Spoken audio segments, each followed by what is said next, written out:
And welcome back to Wandering Through Wayne's World. You know, it's really interesting.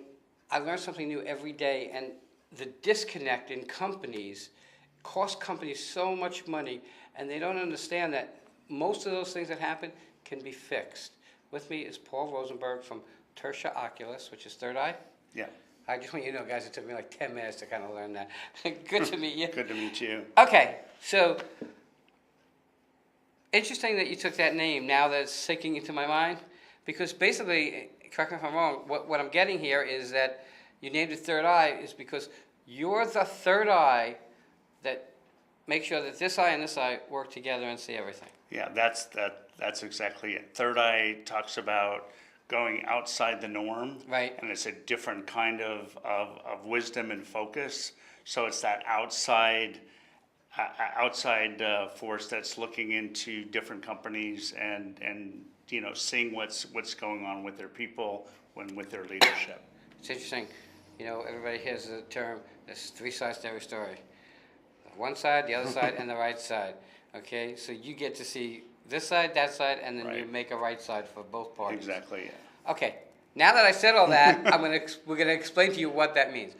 What do you do? And you're an author, right? Okay, which we're going to talk about later, and you're a consultant, and you were talking to me about a project that was like so far beyond what I would think, but I see it happen within small companies that I deal with. So tell me what actually Tertia Oculus does. Our main focus is in the leadership space and coming from a behavioral focus. So most of the time where organizations kind of lose their way is they spend a lot of money on training, they spend a lot of money on new technology, they spend a lot of money on the latest, greatest. And what they forget to look at is oftentimes the profit drain is not visible. And secondly, that profit drain is being caused by how their leaders interact with their workforce. It sounds simple, but it is. Usually people engage me to come in and be that third eye, be that neutral outsider that can see those gaps in performance and see those gaps in behavior. Okay, so those gaps, I guess, can be quite costly. Oh, absolutely, absolutely. Okay. So now let's try to explain this in my terms, which is the layman's terms, is there's three pieces in a company, in a manufacturing company, let's just say, and if piece C doesn't work well with piece A, okay, then after it goes through all stages and gets to piece C, it might have to go all the way back to piece A to fix a problem instead of them all communicating. Correct. That's one example. So what happens on a number of cases is that everybody's busy in that organization, in my client organizations. They're all busy doing things, and they're measuring themselves on, oh, I'm really busy. I've done 20 widgets, or I've had 20 meetings, or whatever that is. But the behind the scenes, there's that invisible breakdown in understanding. A lot of the workforce doesn't really understand the business model because they're being reinforced to do volume or a certain quantity of things, but they're not being reinforced to do the right things. The same for leaders. Leaders in the upper echelon need to be responsive. They need to make decisions. I come in and help them make the right decisions and help them create a stronger response to whatever challenges they're facing in the business. Now, we were talking about a company that basically was repairing stuff. Right. Okay, and for lack of a better word, their technicians that were repairing stuff didn't care that it would take 50 hours and $700 to repair a piece that you could buy brand new for $50. And that's kind of an exaggerated example. Yeah. But that's basically it. Their mindset was, I got this, I got to fix it at all costs. But that doesn't work for business. Absolutely. Okay, you can't fix something that you could buy for cheaper. And today we almost live in a throwaway society. Yeah, exactly. Now, if you guys are watching and looking behind us, you'll see a cover to a book. You wrote a book. What's the name of the book? The book is Rogue Leadership, Harnessing Headwinds to Drive Performance. Okay. What induced you to write this book? Through my 30 years of doing this work with Fortune 500 companies, global companies, and small businesses, literally in every continent except for Antarctica. I haven't had any work there yet. But who's keeping track? Who's keeping track? What struck me is that there's a need to step away from, when I say rogue leadership, to do some things contrary to what the norm is. And that concept was very clear to me as technology demands us to respond to everything at a really fast pace. As our board of directors or our bosses are demanding action. What the book talks about is stepping back from that and not falling into that trap, taking some time to reflect, taking some time to make a better decision, not just any decision.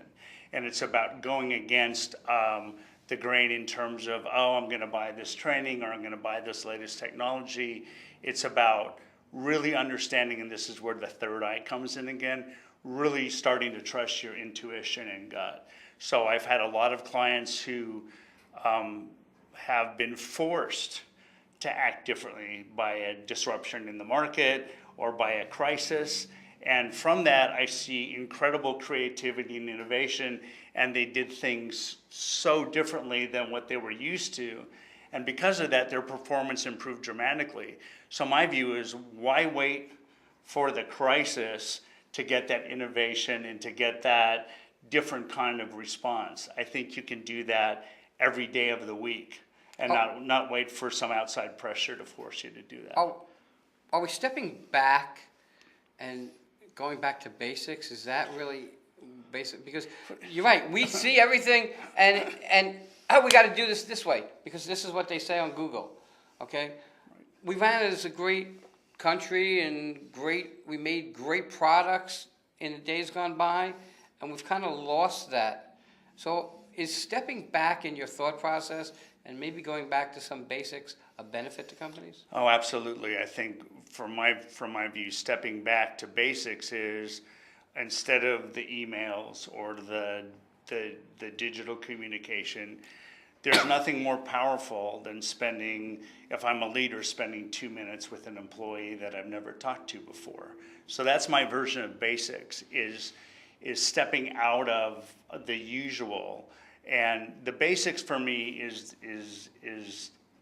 our humanity, that if we focus on not the once a year, let's go to the retreat and we'll put stuff on a flip chart and here's our mission, and then nothing changes, or let's throw training. It really is understanding that the value in your company, large or small, entrepreneur, startup, or mature, the value in your company is added every day or taken away by your frontline workforce, whatever that is. Right. Most of the time, they don't understand the value that they're adding or unintentionally taking away. And so my focus really is on flipping the pyramid and having leaders understand that the folks they really need to focus on are their folks who are at the front line fighting those battles every day.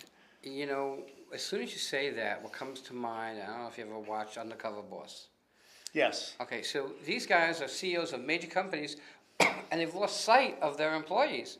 And it's getting back in there and seeing what their front line actually does to make them understand how important.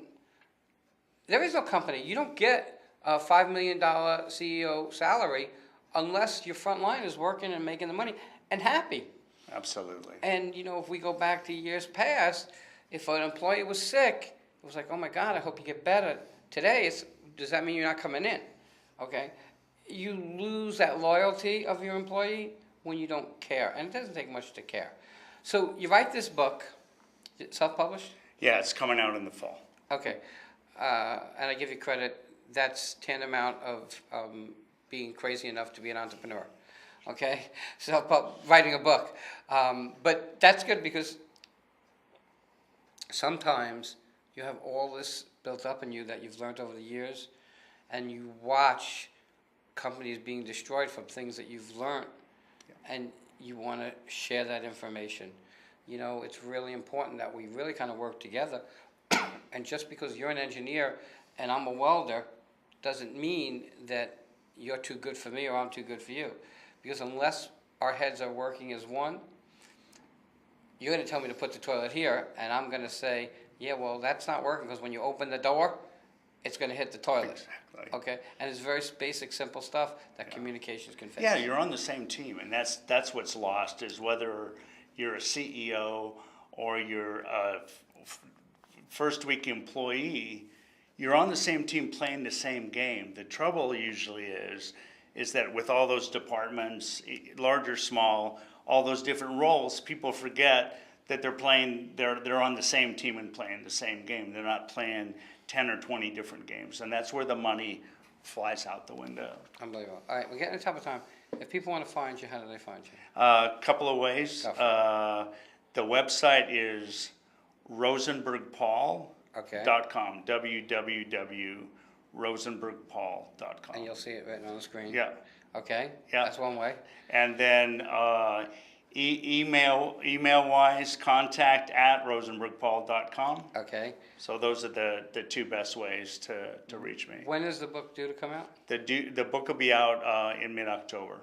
It'll be available on Amazon all over the world. So, this being aired in the beginning of September, you have probably about 6 weeks before you get to see the book, but you do get to see the cover, so that's kind of a starting point. And you get to know, basically, the information that's going to be in this book, and that's 30 years of experience working with companies, big and major. We're talking about he's worked in major companies all over the world, almost. Missed one spot, but you'll get there one day. Everybody, Let's hope so. Everybody, I want to thank Paul. Thank you for coming on. Thank you. Thank you for having me. Check him out, and we'll be right back.